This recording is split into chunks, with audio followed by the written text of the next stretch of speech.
बहू को दुख में मिला सास का साथ। मीना की कुछ दिन पहले ही कौशिक संग शादी हुई थी। उसकी शादी को हफ्ता भर ही हुआ था। हाथों की मेहंदी छूटी भी नहीं थी कि उसके पति कौशिक की एक सड़क दुर्घटना में जान चली गई। कौशिक की मौत की खबर सुन मीना को एकाएक सदमा लगा। वह यकीन नहीं कर पा रही थी कि उसके साथ ये सब हो गया। कौशिक की मौत का दुख पूरे घर में फैला हुआ था।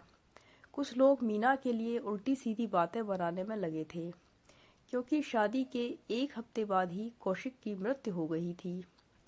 हर कोई कौशिक की मौत के लिए मीना के दुर्भाग्य को जिम्मेदार बता रहा था। बेचारी मीना, जिसका रो रो कर ऐसा हाल हो चुका था कि उसे खुद का भी होश नहीं था। घर की कुछ औरतों ने मीना के पास आकर उसके शरीर से एक एक करके सुहाग की सभी निशानियां हटा दी और कौशिक की दादी ने मीना को अपनी साड़ियों में से एक सफ़ेद रंग की साड़ी लाकर उड़ा दी। तभी किसी ने कहा कि अब जब कौशिक ही नहीं रहा तो मीना के इन लंबे बालों का क्या मतलब। ये सुनकर मीना की बुआ सास ने कहा, हाँ सही बात है, बाल काटने की यह रस्म तो मीना को निभानी ही पड़ेगी। वो जल्दी से अंदर गई और मीना के बाल काटने के लिए कैंची ले आई। बुआ सास उस कैंची से जैसे ही मीना के बाल काटने को हुई कि तभी मीना की सास ने बुआ जी का हाथ पकड़ लिया। क्या कर रही हो दीदी? इस बेचारी बच्ची के बाल क्यों काट रही हो? मीना की सास ने मीना के सिर पर बड़े प्यार से हाथ फेरते हुए कहा। तो बुआ जी बोली, अरे ये क्या परमात्मा है? पति के मरने के बाद पत्नी को बाल काटने ही पड़ते हैं। सब औरतों के कटते हैं, फिर इस मीना के भी कटेंगे। बुआ सास मीना के बाल काटने के लिए पूरी तरह तैयार थी, पर वहीं मीना की सास को अपनी बहू का दर्द साफ दिख रहा था। नहीं, मेरी मीना बाल नहीं कटवाएगी।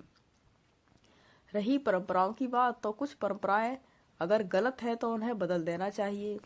पति अगर मर गया तो इसमें पत्नी का क्या दोष है? उस बेगुनाह को सजा क्यों दी जाए? कौशिक मीना से बहुत प्यार करता था और मीना भी उसे बहुत चाहती थी। अगर आज कौशिक जिंदा होता तो वो ये सब बिल्कुल बर्दाश्त नहीं करता। मेरे बेटे कौशिक की मौत एक एक्सीडेंट है, इसमें मेरी बेटी मीना की क्या गलती? अगर किसी ने भी दोबारा मीना के बाल काटने की कोशिश की तो मैं भी अपने बाल काटकर यहीं फेंक दूंगी। मीना की सास की ये बातें सुनकर बुआ जी दंग रह गईं और हाथ से कैंची छोड़ दी। अपनी सास को यूं अपना साथ देता देख मीना की आंखें पहले से ज्यादा भर आईं और वो रोते रोते अपनी सास के गले लग गई।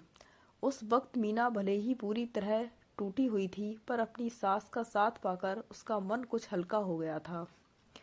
कौशिक के अंतिम संस्कार के कुछ दिन बाद गम थोड़ा हल्का हो जाता है। मीना बेटी की तरह सास के साथ रहने लगती है। सास मीना का बेटी की तरह ख्याल रखती, मीना भी सास को माँ की तरह मानती। इसी तरह दिन गुजर रहे थे। एक दिन मीना की सास मीना से कहती है कि बेटा, कब तक विधवा बनकर अपना जीवन जियोगी? अभी तुम्हारी उम्र ही क्या है?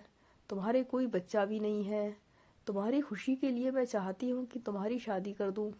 मेरे मरने के बाद तुम अकेली रह जाओगी। मीना को सास की बात समझ में आ गई। वह शादी के लिए तैयार हो गई।